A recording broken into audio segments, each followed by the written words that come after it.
दादा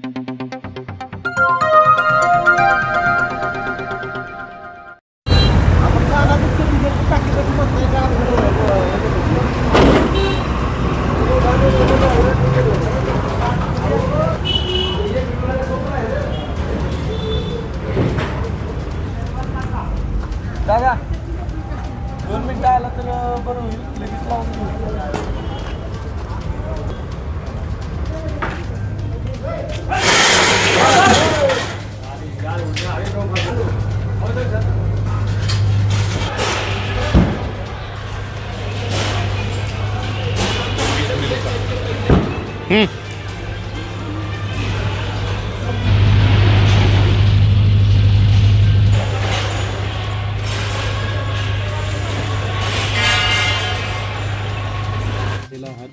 उद्यापासून जे साहित्य संमेलन सुरू होत आहे राजधानी सातारामध्ये, त्याचे तुम्ही अध्यक्ष आहात.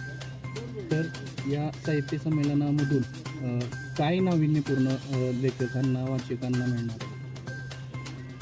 हे बघ, कुठल्याही साहित्य संमेलनामधून नाविन्यपूर्ण काय घ्यायचं हे वाचकांनी आणि लेखकांनी ठरवायचं असतं. पण या ठिकाणी मी आलो ते कृष्णा कोयनेचा संगम आहे, हा एक सुंदर परिसर आहे आणि यशवंतराव चव्हाणांचं हे स्मृतीस्थळ आहे आणि मराठीतील एक उत्तम प्रशासक, राजकारणी आणि त्याबरोबर उत्तम लेखक म्हणूनही आपण चव्हाण साहेबांकडे पाहतो आणि त्यामुळं त्यांच्या साहित्याबद्दल मला पहिल्यापासून आत्मीयता आहे आणि त्यामुळं त्यांच्या भागामध्ये आल्यावर, त्या जिल्ह्यामध्ये आल्यावर त्यांना मानवंदना करून आज मी 2-3 ठिकाणी जाऊन आलो.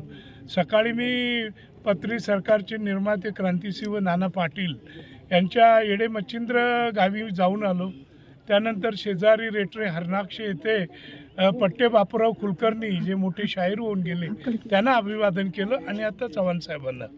म्हणजे ही या भूमीतली होऊन गेलेली पुढच्या पिढ्यांसाठी स्फूर्तिदायी ललांभूत ठरावीत अशी ही श्रेष्ठ मंडळी होती आणि त्यामुळे त्यांच्या पवित्र स्मारकांना जाऊन तिथं आपला माथा टेकावा आणि स्फूर्ती घ्यावी यासाठी मी मुख्यतः इथं आलो. ठीक आहे, थँक्यू.